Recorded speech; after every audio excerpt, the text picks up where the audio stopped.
तो पी की वर्तमान आयु का 4 गुना, मतलब 4 टाइम्स ऑफ पी, क्योंकि वर्तमान आयु से 19 वर्ष अधिक है। हाँ या ना? नेक्स्ट बोल रहा है 7 वर्ष बाद क्यू की आयु, तो 7 वर्ष बाद क्यू की आयु होगा क्यू प्लस 7, तो 7 वर्ष बाद क्यू की आयु का 2 गुना, ये बराबर है उस समय पी की आयु, तो उस समय पी की आयु होगी पी प्लस 7, तो उस समय पी की आयु के 7 गुने से 47 वर्ष कम। हाँ है ना? क्यू की आयु पूछा जा रहा है, किसकी आयु पूछा जा रहा है? क्यू का। ठीक है, तो यहाँ पर क्या करते हैं, यहाँ से सबसे पहले क्यू निकालते हैं, तो क्यू क्या निकल के आएगा? निकल के आएगा 4p माइनस 19। इसका वैल्यू यहाँ पर हम क्या करते? पुट करते हैं। यहाँ पे क्या करते? पुट करते। 2 इंटू क्यू का वैल्यू रखेंगे 4p माइनस 19, क्या रखेंगे? 4p माइनस 19 प्लस 7, तो माइनस 19 प्लस 7 हो जाएगा माइनस 12 इजिकल टू, तो यहाँ पे 7 गुना पी, तो 7p हो जाएगा। 7 गुना 7 49, और 49 में माइनस 47 गया तो इधर हो जाएगा +2। हाँ या ना? अब यहाँ देखिए 4 गुना 2 तो 8p, 2 गुना -12 तो इधर -24, ये -24 इक्वल के उधर जाके क्या बनेगा? +24, ये बात याद रखिएगा।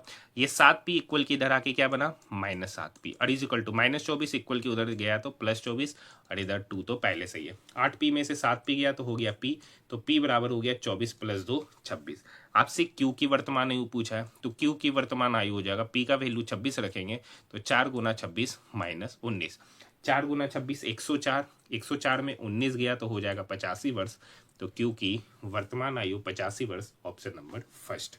नेक्स्ट क्वेश्चन, नेक्स्ट क्वेश्चन है सर,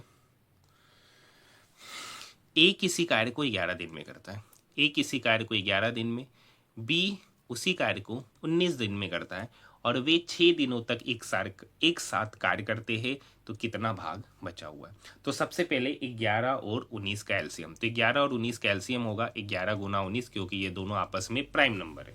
ठीक है, और प्राइम नंबर का एलसीएम खुद उनका प्रोडक्ट होता है, और को प्राइम भी कर सकते हैं। 11 गुना 19 क्या होगा? 9, 9 1 10, 1 1 2, यही हो गया, ये हो गया टोटल वर्क। ए 11 दिन में 209 काम किया तो ए का एफिशिएंसी हो जाएगा 19, बी 19 दिन में 209 काम किया तो बी का एफिशिएंसी हो गया 11, तो 19 + 11 कितना हो गया सर? 30। तो ए और बी साथ में काम करती है, और कितने दिन तक? 6 दिन तक। अगर ए और बी साथ में कार्य करे तो एक दिन में कितना काम करेगा? 30, तो 6 दिन में कितना करेगा? तो 6 गुना 30 मतलब 180 कार्य करेगा, 180 कार्य करेगा। टोटल कितना कार्य? 209, 209 में 180 कार्य किया ए और बी 6 दिन तक, तो बचा कितना? तो 209 माइनस 180, तो बचा 29 कार्य, तो 29 कार्य बचा कितने में सर? तो टोटल कार्य कितना था? 209, तो 29 डिवाइडेड बाय 209 कार्य बचा है, option number 4। Next question, next question है, ट्रायंगल एबीसी में डी पर बीडी परपेंडिकुलर एसी और एंगल डीबीसी बराबर 65 डिग्री, बीसी पर एक बिंदु ई इस प्रकार है कि एंगल सी ए ई बराबर 48 डिग्री, तो एंगल ए ई बी का मान आपसे पूछा जा रहा है। हाँ या ना?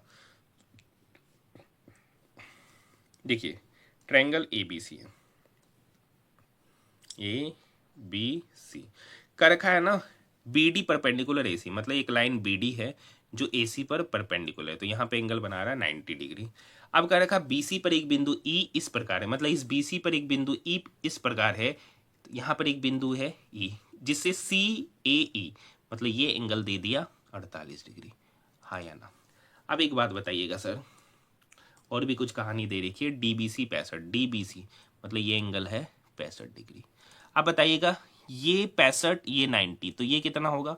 इस ट्रायंगल में बी डी सी में ये 65 ये 90, तो इसको होना पड़ेगा, ठीक है, इसको होना पड़ेगा 25 डिग्री।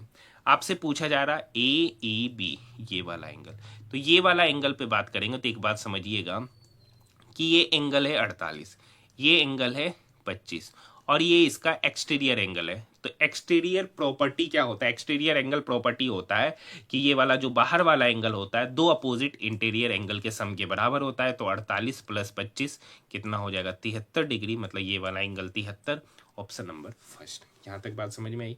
नेक्स्ट क्वेश्चन, दो संख्याओं का महत्तम समावर्तक और लघुत्तम समावर्तक दे रखा है, इनमें से एक संख्या 96 है, तो दूसरी संख्या आपसे पूछा जा रहा है। तो एक बात आपको पता है, पहली संख्या गुना दूसरी संख्या ये बराबर होता है एलसीएम गुना एचसीएफ। यहाँ पहली संख्या को ए और बी से दर्शा दिए, ठीक है, तो पहली संख्या 96 है, दूसरी संख्या को हम बी बोल देते हैं। एलसीएम यहाँ पर 672 है और एचसीएफ यहाँ पर 3 है। ये 3 इस 96 को 32 बार में काटेगा। ठीक है, 3 3 9, 3 दूनी 6 और ये 32 672 है, हाँ तब कटेगा। वही तो 673 सोच रहे थे, कटेगा ही नहीं। ये 32 इस 672 को कितने बार में काटेगा? 21 बार में। मतलब दूसरी संख्या पता चल गया 21। ऑप्शन की बात करेंगे, ऑप्शन नंबर 3। नेक्स्ट क्वेश्चन दिया गया है 54 पे पावर 0.2 बराबर x। तो यहाँ पर है x पे पावर z। तो एक बात बता देते, a पे पावर m पे होल पावर n हो तो पावर आपस में क्या हो जाता है? मल्टीप्लाई। तो यहाँ पर है x पे पावर z। x का वैल्यू है यहाँ पर 54 पे पावर 0.2 और उस पर पावर z है, तो मतलब पावर क्या हो जाएगा? गुना। y पे पावर q, y यहाँ पर है 54 पे पावर 0.47 और उसका क्यूब है, यानी पावर पे पावर, तो गुना हो जाएगा। अब जब बेस सेम होता है तो पावर इक्वल हो जाएगा, मतलब 0.2 इंटू जेड ये बराबर हो जाएगा 0.47 इंटू 3। गुना कर देते, 7 21 4 12 13 14, 13 14 डेसिमल के बाद 2, डेसिमल के बाद 2 मतलब 1.41।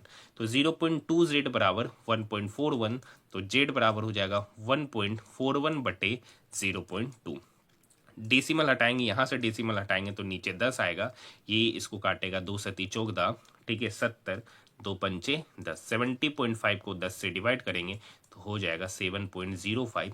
Option number 3। यहाँ तक बात समझ में आई। नेक्स्ट क्वेश्चन बेहद ही आसान क्वेश्चन पूछा जा रहा है। निम्नलिखित आंकड़ों का बहुलक निकालना है।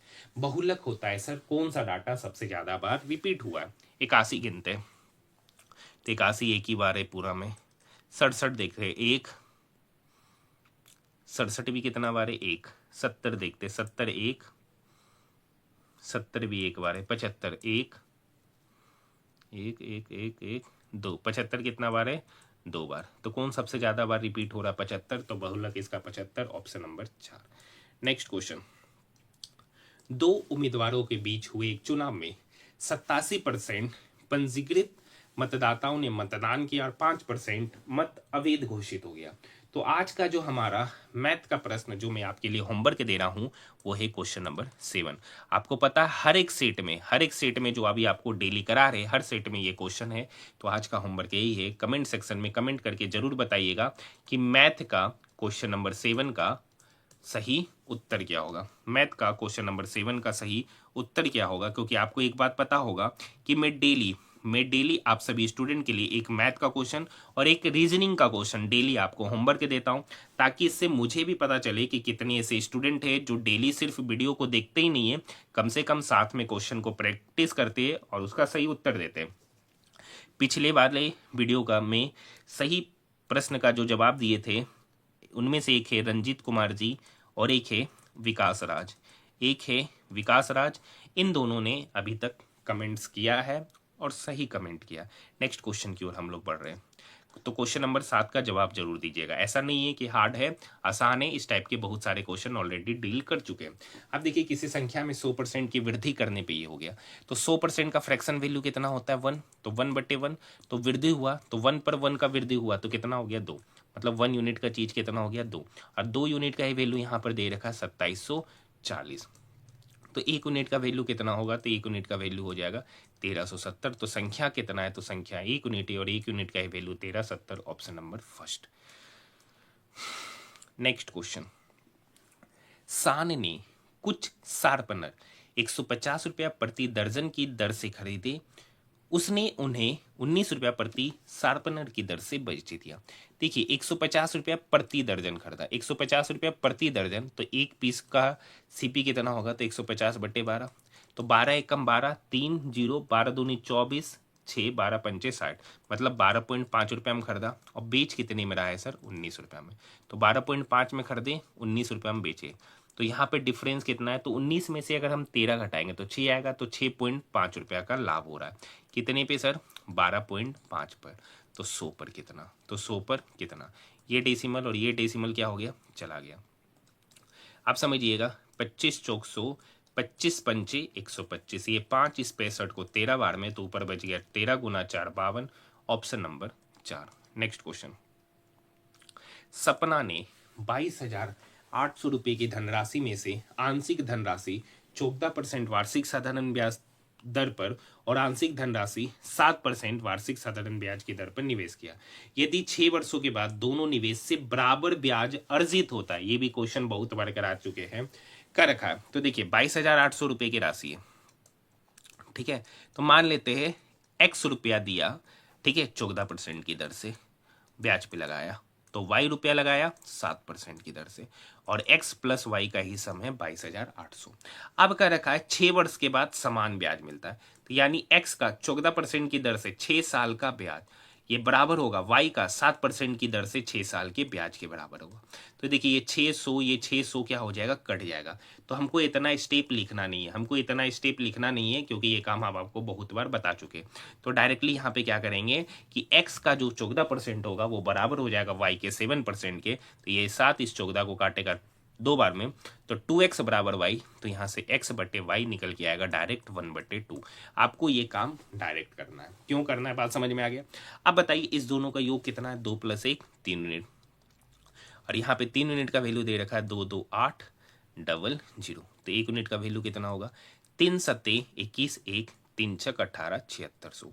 आपसे पूछ रहा 14%, 14% की दर पे कितना राशि दिया, x राशि, और x राशि का वैल्यू यहाँ 1 यूनिट और 1 यूनिट का वैल्यू यहाँ निकल के आ गया 7600। Option number 3। यहाँ तक बात समझ में आई। नेक्स्ट क्वेश्चन, नेक्स्ट क्वेश्चन क्या है, एक दुकानदार ने, ठीक है, थोक विक्रेता से 35% और 5% की 2 क्रमिक छूट पर 1600 रुपये अंकित मूल्य वाली एक वस्तु को खरीदा। दुकान ने फिर अंकित मूल्य में इस प्रकार बदलाव किया, मतलब वो अंकित मूल्य चेंज कर देता है कि 5% का छूट देने के बाद भी उसको 25% का लाभ होता है। तो पहले, सबसे पहले एमपी कितना है, 1600। इस 16 पे पहले 35% का डिस्काउंट दिए तो पाई कितना, 65%। फिर उस पर 5% का डिस्काउंट दिया तो बेचे 95%, और 95% का वैल्यू होता 19/20। देखिए इसको भी लिख सकते थे लेकिन नहीं लिखे, ये 00 से 00 जाएगा, 5 से 13 बार में, 5 से 20 4 बार में, या 4 से 16 4 बार में, तो ऊपर हो गया 13 चौक 52, 52 गुना 19, 52 गुना 19, तो 19 दूनी 38 का 8, बाकी दिन 19 पंचे 95 और 3 98, मतलब 19 13 4 को गुना करेंगे तो 988। मतलब उस वस्तु को खरीदा कितना में सर, मतलब सीपी पता चल गया 988 रुपये, हाँ या ना, क्योंकि जो दुकानदार है वो उसको इतना में खरीद रहा है। अब आपको एक फॉर्मूला पता होगा सर, सीपी बटे एमपी ये बराबर होता है 100 माइनस % डिस्काउंट बटे 100 प्लस % प्रॉफिट के। सीपी यहाँ पर है 988 रुपया, बटे एमपी पता करना है। डिस्काउंट दिया 5% का तो हो गया 95%, और 25% का लाभ कमाया तो हो गया 125%। ये 5 से 19 बार में, ये 5 से 25 बार में। अब देखिए 19 गुना 13 गुना 4 ही 988 बना, तो 988, ये 19 से काटेगा तो 13 चौक 52 बार में। तो एमपी बराबर क्या होगा, तो 25 गुना 52, 25 गुना 52, हाँ या ना। तो 25 दूनी 50 का 0 बचा 5, 25 पंचे 125 और 5 130, मतलब 1300 रुपया। Option number 2, option number 2। यहाँ तक बात समझ में आई। नेक्स्ट क्वेश्चन है, 50 वस्तु का विक्रय मूल्य 39 वस्तु के क्रय मूल्य के बराबर है। ओरली बनने वाला ये सब क्वेश्चन है। 50 वस्तु का एसपी ये बराबर है 39 वस्तु के सीपी के। तो यहाँ से सीपी पता चल गया 50, एसपी पता चल गया 39, मतलब 50 में खरीदे 39 पर बेचे, तो लॉस कितने का हुआ, 11 का। कितने पे सर, तो 50 पर। तो 100 पर कितना, तो 100 पर कितना, ये 50 इस 100 को 2 बार में, 11 गुना 2 22% का हानि। Option number 3।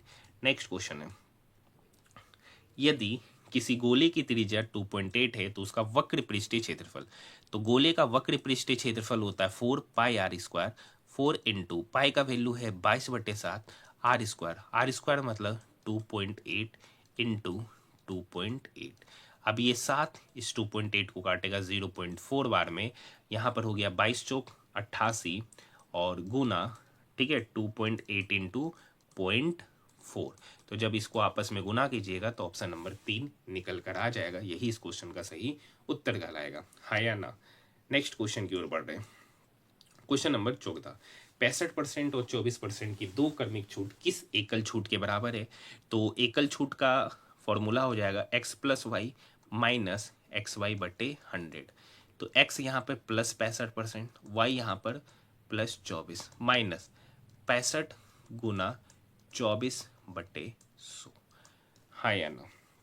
तो देखिए 65 प्लस 24, 5 4 9 6 2 8। अब यहाँ पे 24 का टेबल पढ़ेंगे, यहाँ पे क्या करेंगे सर, 24 का टेबल पढ़ेंगे। तो 24 पंचे कितना होता है 120, 24 पंचे कितना होगा 120, तो 120 का जीरो बचा 12, बचा 12, 24 छक 144 प्लस 12 156 डिवाइडेड बाय 100। जीरो से जीरो क्या हो गया, कट गया। तो यहाँ तो 89 है, ये 156/10 मतलब -15.6। 89 में 15.6 चला जाएगा तो हो जाएगा 73.4। ऑप्शन की बात करेंगे तो option number first. Next question, next question है सर, ईसा है। एक व्यक्ति ईसा है जो किसी कार्य को 22 दिन में करती है। ठीक है, एक व्यक्ति ईसा और स्मृति है। ईसा और स्मृति जो किसी कार्य को 11 दिन में करती है। नेक्स्ट है ईसा, स्मृति और अश्लेषा उसी कार्य को 10 दिन में करते हैं। तो ईसा और अश्लेषा और कार्य को कितने दिन में करेंगे? 22 11 10 का एलसीएम होगा 22 पंचे 110। ईसा 22 दिन में 110 काम की, तो ईसा का जो एफिशिएंसी हो जाएगा 5 हो जाएगा। ईसा प्लस स्मृति 11 दिन में 110 काम किया, तो इसका एफिशिएंसी 10 हो जाएगा। ईसा प्लस स्मृति प्लस अश्लेषा 10 दिन में 110 काम करती है, तो इनका एफिशिएंसी हो जाएगा 11। तो टोटल काम कितना है सर 110। इस 110 काम को ईसा और अश्लेषा से कराना है। ईसा की तो एफिशिएंसी 5 है, अश्लेषा का कितना है आप समझिए। ईसा प्लस स्मृति का एफिशिएंसी 10, ईसा प्लस स्मृति प्लस अश्लेषा का एफिशिएंसी 11। तो अश्लेषा का कितना होगा 11 - 10 मतलब 1। अश्लेषा का कितना हो गया 1 और ईसा का हो गया 5। तो इस दोनों का योग कितना हो गया 6। मतलब 110 काम को 6 एफिशिएंसी के साथ ईसा और अश्लेषा कितने दिन में करेंगे? तो 110/6, ये 2 से कटेगा 55 बार में, ये 2 से कटेगा 3 बार में।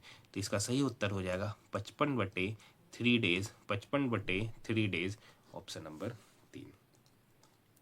नेक्स्ट क्वेश्चन, वह सबसे बड़ी 6 अंकीय संख्या कौन सी है जिसे 3 5 7 और 9 से विभाजित करने पर 1 3 5 और 7 रिमाइंडर दे?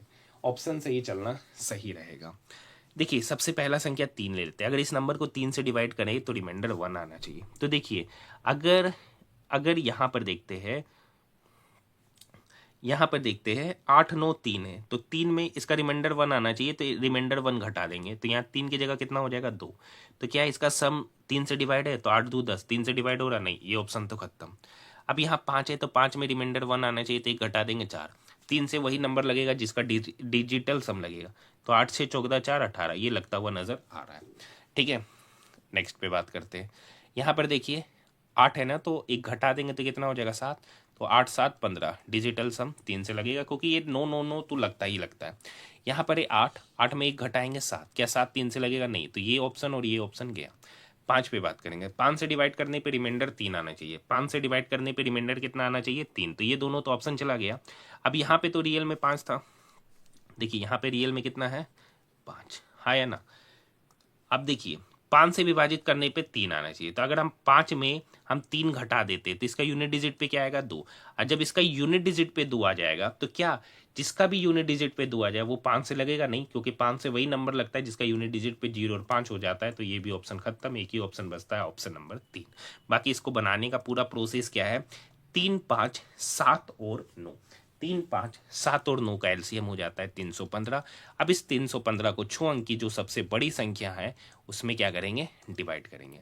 डिवाइड करने के बाद जो रिमाइंडर आएगा, डिवाइड करने के बाद जो रिमाइंडर आएगा, ठीक है, उस रिमाइंडर को क्या करेंगे, यहाँ पर घटाएंगे। उस रिमाइंडर को इस नंबर पे क्या करेंगे, घटाएंगे। 999999 में उस रिमाइंडर को क्या करेंगे, घटाएंगे। घटाने के बाद जो नंबर निकल के आएगा, घटाने के बाद जो नंबर निकल के आएगा, अभी 3 में से 1 गया 2, 5 में से 3 गया 2, मतलब यहाँ पे डिफरेंस सेम है, तो वो 2 क्या कर देंगे, घटा देंगे। वही नंबर ऐसा होगा, वही नंबर ऐसा निकल के आएगा जो 3 5 7 9 से डिवाइड करने पे ये रिमाइंडर आ जाए। तो ये क्वेश्चन मैंने आपको ऑरली बता दिया, प्रोसेस भी बता दिया। आप लोग मुझे कमेंट में इसका आंसर निकाल कर दिखाइएगा by process. Next question, question number 17। अब देखिए कल भी ये क्वेश्चन आया था। एक बात आपको पता है, डेंसिटी बराबर होता है मास अपॉन वॉल्यूम। तो मास बराबर क्या हो जाएगा सर, डेंसिटी गुना वॉल्यूम। अब यहाँ पे देखिए सर भार ग्राम में ही चाहिए, किलोग्राम में नहीं चाहिए। डेंसिटी कितना है सर, 7 ग्राम पर सेंटीमीटर क्यूब। Into volume. खोखला गोला का वॉल्यूम क्या होता है sir, 4/3 into pi, capital R Q minus small R Q, हाँ है ना। तो चलिए 7 गुना 4/3, पाई का वैल्यू 22/7 इंटू कैपिटल आर, तो कैपिटल आर कितना 2, तो 2 का क्यूब 8 माइनस 1 का क्यूब 1। अब देखिए 8 में से 1 गया 7, इस 7 को क्या करेगा, काटेगा। 22 चौक 88, 88 गुना 7, तो 88 गुना 7 करेंगे, ठीक है। तो ऐसा नहीं है, 88 गुना क्या करेंगे 7, तो 68 56 का 6, बाकी 5, 68 56, 56 और 5 हो गया 61, 616/3, 3 दूनी 6, ठीक है, 0, 3 पंचे 15, 1 3 तिया 9, 205.33 का रेकरिंग बनेगा। और यहाँ पे निकटतम मान पूछा जा रहा है, तो हो जाएगा ये निकटतम मान किस पूर्णांक के बराबर है, तो 205 के, ऑप्शन नंबर फर्स्ट, हाँ या ना। नेक्स्ट क्वेश्चन, क्वेश्चन नंबर 18, प्रथम 158 सम संख्याओं का औसत क्या होगा। तो आप सभी को पता है सम संख्याओं का औसत, तो n सम संख्याओं का औसत n+1 होता है, तो 158 सम संख्याओं का औसत 159 हो जाएगा, option number first. Next question, question number 19, X Y और जेड ने क्रमशः 32 40 और 68 के अनुपात में निवेश किया। एक्स वाई जेड 32 40 68, 32 40 68, इनका सिंपलेस्ट फॉर्म में रेशियो लीजिए, तो 4 से कटेगा 8 बार में, 4 से कटा 10 बार में और 4 से कटा 17 बार में। कर रखा वाई और जेड के हिस्सों का अंतर, तो यहाँ पे से 17 में से 10 गया, 7 यूनिट का वैल्यू आपसे पूछा जा रहा है। अच्छा 7 से तो लगने वाला ये तीनों नंबर है, तो ऐसे तो नहीं जाएंगे, तो इसको आप चलते प्रोसेस से, तो 10 8 18, 18 7 25 10 35, ये 35 इसका सम हो गया और 35 यूनिट का वैल्यू यहाँ पर 32 10 है। 7 यूनिट का वैल्यू चाहिए, ये 5 से कटेगा 7 बार में, इधर 5 से काटेंगे तो 5 छक 30, 2 पंचोक 20, 1 5 दूनी 10, तो 7 यूनिट का वैल्यू 642, और यही है वाई और जेड के बीच का अंतर, ऑप्शन नंबर फर्स्ट, हाँ या ना। अगर ये मान लीजिए एक ही ऑप्शन होता जो 7 से लगता, तो इसको हम लोग बिना कैलकुलेट किए भी जा सकते थे। नेक्स्ट क्वेश्चन, पहली संख्या का 38%, तो मान लेते कि पहली संख्या x है जिसका 38% होगा, 38% मतलब 19/50, डायरेक्ट लिख दिए, इज इक्वल टू दूसरी संख्या y है उसके 2/7 के बराबर है, तो पहली संख्या बटे दूसरी संख्या, ये y इक्वल की इधर आके डिवाइड होगा, ये 50 2 की तरफ जाके गुना होगा, तो 50 गुना 2 100, ये 19 7 की तरफ आके क्या होगा गुना, तो 19 सत्ते 133, तो पहला और दूसरी संख्याओं का अनुपात, ऑप्शन नंबर 3। नेक्स्ट क्वेश्चन, ये एक अच्छा क्वेश्चन है और बेहद ही आसान क्वेश्चन है। ऋतिक और संजय दो व्यक्ति है, उन्होंने मिलकर एक व्यवसाय किया और 62,400 का निवेश किया। वर्ष के अंत में 15,600 के कुल लाभ में, मतलब टोटल लाभ हो रहा है 15,600, उसमें से संजय का हिस्सा 1,900 रुपया, तो 15,600 में से संजय का हिस्सा 1,900 है, तो ऋतिक का हिस्सा कितना होगा, तो 15,600 में 1,900 क्या कर देंगे, घटा देंगे, तो 0000 तक चला गया, तो 156 में 19 घटाएंगे तो हो जाएगा 137, हाँ या ना। 00 से 00 कट गया, तो उनके प्रॉफिट का क्या रेशियो बना है सर, तो उनके प्रॉफिट का रेशियो हो गया 137:19। तो पूछ रहा उनके निवेश में कितना अंतर है, तो निवेश का अंतर मतलब किसका वैल्यू पूछ रहा वो निकालते हैं, तो 17 में से 9 गया 8, अब 12 में से 1 गया 18, 118। अब बताइए 118 से लगने वाला एक ही ऑप्शन है, ऑप्शन नंबर फर्स्ट, क्योंकि 118 चौक होता है 472, मतलब 118 से 47,200 400 बार में लगेगा, मतलब इसका सही उत्तर ऑप्शन नंबर फर्स्ट ही हो जाएगा। बाकी तरीके से चलते, मतलब हमको निकालना है 118 यूनिट का वैल्यू, ये ध्यान रखना। अब देखिए 137 + 19 कितना होगा, तो 137 + 19 हो जाएगा 156 यूनिट। सर जो उनके प्रॉफिट का रेशियो वही उनके शेयर का रेशियो होगा, क्योंकि टाइम सेम है, और 156 यूनिट का वैल्यू यहाँ पर दे रखा है 62,400, कितना दे रखा है 62,400। 156 से 624 कटता है 4 बार में, उसके साथ 00 है, तो 400 बार में, तो 1 यूनिट का वैल्यू 400।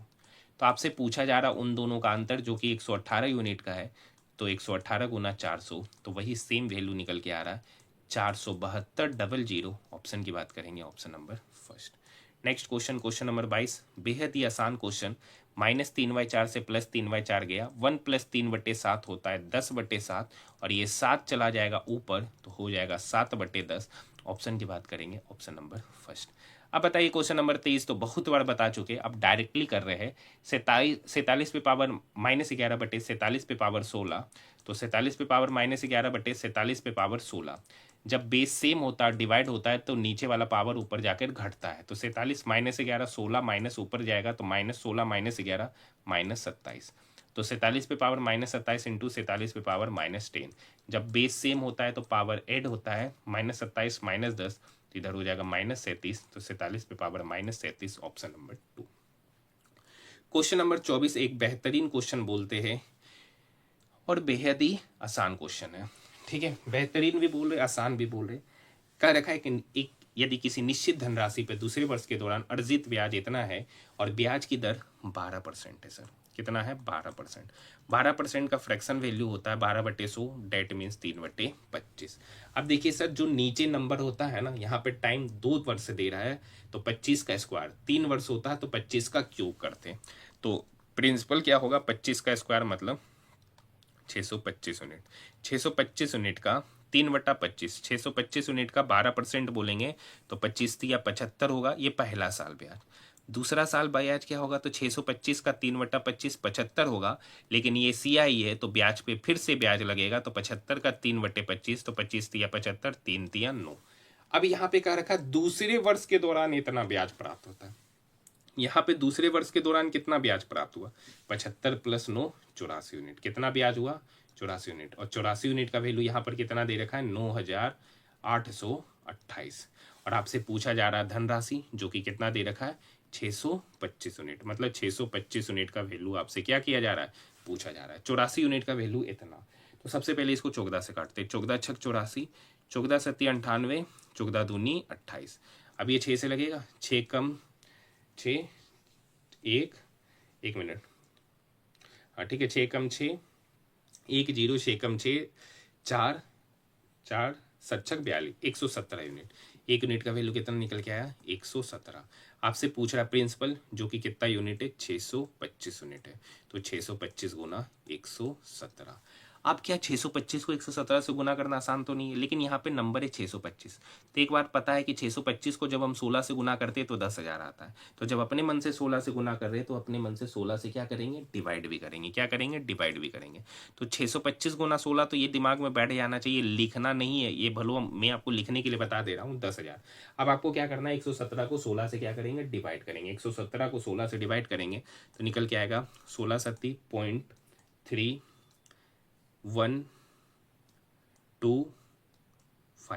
तो कितना निकल के आया? 7.3125। 10,000 से गुना करेंगे तो हो जाएगा 73125, मतलब 73,125। ऑप्शन नंबर 4 बेहतरीन क्वेश्चन। ठीक है, नेक्स्ट क्वेश्चन।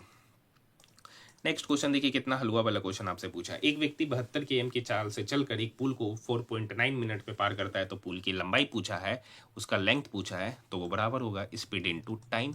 स्पीड यहाँ 72 km/h है, और उस 72 km/h से 4.9 मिनट में उस पुल को पार कर रहा है। ये मिनट में है, तो इसको आवर में कन्वर्ट करने के लिए 60 से डिवाइड करेंगे। ये 12 छक 72, 12 पंचे 60, 49 गुना 6, तो 9 छक 54 का 4 बचा 5, 6 चौक 24 और 5 29, 294/5, 25 25 4 5 8 40, 4 5 8 40, सॉरी 5 8 40। तो कितना यहाँ पर निकल के आ जाएगा? 58.8। अच्छा, यहाँ डेसिमल भी है सर, यहाँ पे क्या है? डेसिमल में ही है, तो मतलब 29.4। तो 29.4 को जब 5 से डिवाइड करेंगे तो हो जाएगा 5.88 किलोमीटर। क्योंकि ये डेसिमल को हटाए तो नीचे 10 आना चाहिए, जो लिखना भूल गए थे। ऑप्शन नंबर 3, हाँ या ना। Next question, question number 26। 2 × 4x², तो इधर हो जाएगा 8x² -4 × 2x²। तो 8x², 8x² क्या हो गया? चल गया, क्योंकि इधर +8x², इधर -8x², खत्म। 2 गुना -6, तो इधर -12, -4 गुना +9x, तो 9 चौक 36, मतलब -36x, -4 -3, तो इधर हो जाएगा +4×12 = 18। -12 से +12 क्या हो गया? खत्म। -36x = 18, तो x बराबर क्या हो जाएगा? 18 बट्टे -36, 18 बट्टे -36, या 18 इस 36 को 2 बार में, मतलब -1/2 निकल के आएगा। Option number 3। नेक्स्ट क्वेश्चन देखिए, क्वेश्चन नंबर 27। डेली ये प्रश्न आपके एग्जामिनेशन में पूछ रहा है। अगर कल ये क्वेश्चन रिपीट हुआ तो कल ये क्वेश्चन आपका होमवर्क रहेगा। तो फिर से इसको अच्छे से देखते हैं। देखिए, दो स्टेशन है, एम से एन के लिए एक ट्रेन चलता है, ट्रेन ए, जो 6:45 में खुलता है और 3:45 PM में स्टेशन एन पहुंचता है। तो 6:45 में चला, 3:45 में पहुंचा, तो समय कितना हो गया, 6:6 12 और 6 3 9, मतलब समय ले रहा है 9 घंटा का। एक दूसरा ट्रेन बी है जो यहाँ से चलता है, ठीक है, और वो 8:45 AM में खुलता है, 2:45 PM में पहुंचता है। तो 8 4 12 और 2 6 घंटा। तो उसको यहाँ से यहाँ जाने में समय लगता है 6 घंटा। तो यहाँ पे क्या करेंगे, इस दोनों टाइम का एलसीएम लेंगे। तो 9 और 6 का एलसीएम लेंगे तो कितना हो गया, 18। तो मान लेते हैं टाइम का एलसीएम लेंगे 9 और 6 का, तो वो डिस्टेंस पता चलेगा। तो मान लिए कि डिस्टेंस पता चल गया 18 किलोमीटर। मान लिए कि डिस्टेंस कितना है, 18 किलोमीटर, मतलब यहाँ से यहाँ की जो दूरी है वो हो गया 18 किलोमीटर। अब सुनिए, अब ये 18 किलोमीटर ट्रेन ए 9 की स्पीड से गया, तो उसका स्पीड कितना बनेगा, 2 किलोमीटर पर आवर की स्पीड से। अब यही 18 किलोमीटर की दूरी 6 घंटा में गया, तो ट्रेन बी का स्पीड बनेगा 18/6, मतलब हो जाएगा 3 किलोमीटर पर आवर। ये 18 किलोमीटर हम माने हैं, ठीक है सर, तो 3 km पर आवर। अब एक बात सुनिए सर, पहला वाला ट्रेन 6:45 में चलता है, दूसरा वाला ट्रेन 8:45 AM पे खुलता है। तो ये दोनों ट्रेन जब भी मिलेगा 8:45 के तो बाद ही मिलेगा। तो पहले ट्रेन ए को 2 घंटा चला देते, 2 घंटा चला देते, तब यहाँ पे टाइम हो जाएगा 8:45। अब देखिए, ट्रेन ए का स्पीड है 2 kilometre per hour, 2 kilometre per hour से 2 घंटा में कितना डिस्टेंस कवर करेगा, 4 किलोमीटर। टोटल है 18, टोटल है 18, तो 18 में से 4 चला जाएगा, तो ये कितना हो गया, 14 किलोमीटर। ये कितना हो गया, 14 किलोमीटर। अब इस 14 किलोमीटर में ट्रेन ए यहाँ से यहाँ पहुँचेगा 8:45 के बाद, और ट्रेन बी यहाँ से यहाँ पहुँचेगा, तो जहाँ पे मिलेगा वहाँ पे टाइम क्या होगा, कांस्टेंट। अब तो यहाँ पर विपरीत डायरेक्शन से आ रहा है, तो इस दोनों का स्पीड क्या होगा, जुटेगा, तो 2 + 3 कितना हो गया, 5। तो इनका जो मीटिंग टाइम होगा वो 14/5 घंटा बाद मिलेगा। 14/5 मतलब 5 दूनी 10 प्लस 4/5 घंटा, मिनट में कन्वर्ट करेंगे तो 60 से गुना, ये 12 12 चौक 48, मतलब 2 घंटा 48 मिनट बाद मिलेगा, 2 घंटा 48 मिनट बाद। तो 8:45 टाइम है, 8:45 में 2 घंटा 48 मिनट बाद, तो 8:45 में पहले 2 घंटा जोड़ेंगे तो हो जाएगा 10:45, और 10:45 में 48 मिनट जोड़ेंगे तो हो जाएगा 11:33 AM। Option number 3, option number 3। Next question है क्वेश्चन नंबर 28, का रखा किससे विभाज्य। तो ये एक ओड नंबर है, तो ओड कभी इवन का टेबल में आएगा नहीं, तो ये दोनों तो ऑप्शन गया, एक ही बचता है, ऑप्शन नंबर 4। नेक्स्ट क्वेश्चन है, अब देखिएगा सर, इस सब को थीटा ही मान लेते, ध्यान मत दीजिए क्योंकि सब जगह एंगल क्या है, सेम, तेज तेज लिखने से बढ़िया है कि थीटा ही मान लेते हैं। अब ये हो गया cosec theta minus sign theta, तो इसको लिख सकते हैं 1/sin theta minus sine theta, हाँ या ना, लिख सकते हैं ना। तो ये क्या हो जाएगा, तो ये साइन थीटा इधर जाएगा तो इधर बन जाएगा 1 - sin स्क्वायर थीटा बट्टे साइन थीटा। तो 1 - sin स्क्वायर थीटा बट्टे साइन थीटा क्या होता है सर, कोस स्क्वायर थीटा बट्टे साइन थीटा। उसी तरीके से ये, तो यहाँ पर होगा 1/cos theta minus cos theta, तो यहाँ पर हो जाएगा 1 - cos स्क्वायर थीटा बट्टे कोस थीटा, तो यहाँ पर हो जाएगा साइन स्क्वायर थीटा बट्टे कोस थीटा, हाँ या ना, इनटू, इसका मतलब समझिए tan theta plus cot theta, tan theta plus cot theta, तो इसका वैल्यू हो जाएगा sine square theta plus cos square theta बटे sine theta into cos theta. LCM ले लेंगे क्योंकि पहले साइन थीटा बटे cos theta plus cos theta बटे साइन थीटा, तो एलसीएम लेंगे sine square theta plus cos square theta जिसका वैल्यू 1। ये sine theta cos theta sine theta cos theta sign square theta cos square theta, इसको क्या करेगा, काट देगा, कितने बार में, 1 बार में, एक ही ऑप्शन बचा, ऑप्शन नंबर 4। नेक्स्ट क्वेश्चन, दो क्रमागत विषम प्राकृतिक संख्याओं के वर्गों का योग 34 है। तो दो क्रमागत विषम प्राकृतिक संख्याओं के वर्गों का योग 34 है। अब बताइए, नंबर ले लेते अपने मन से, अगर हम 1 और 3 लेंगे तो 9 और 10 होगा, ये होगा नहीं। फिर हम लेंगे 3 और 5, तो 3 का स्क्वायर 9, 5 का स्क्वायर 25, तो 25 और 9 का सम कितना हो गया, 34। मतलब वो दो संख्या, वो दो क्योंकि यहाँ पे क्या है, बहुत छोटा नंबर है, यहाँ पे क्या है, बहुत छोटा नंबर, इसलिए लेकर ऑप्शन से जाया जा सकता है, हाँ है ना। तो सबसे छोटा नंबर हो गया 3, 3 का स्क्वायर होगा 9, तो सबसे छोटा विषम संख्या 3, तो उसका सक्सेसिव क्या होगा, 3 प्लस सॉरी उसका सक्सेसिव 5 बनेगा, उसका सक्सेसिव विषम संख्या 5, इस दोनों का योग कितना होगा, तो 3 + 5 8, ऑप्शन नंबर 3, ऑप्शन नंबर 3, हाँ या ना।